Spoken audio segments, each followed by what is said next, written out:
talaga ang gustong piliin ni Kalinga Pedro sa plano ni Kalinga Prab? Plan A, i-audition daw ni Kalinga Prab si Biancy sa PBB, pag-aartista, modeling. Ayos. Plan B, Ayos.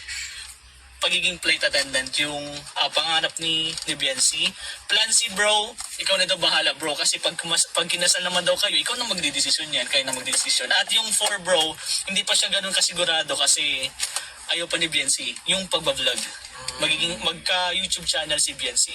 Sa tingin mo, bro, yung mga plano ni Kalinga Prab, okay lang naman yun, bro? Oo, kung anong nangyari sa future.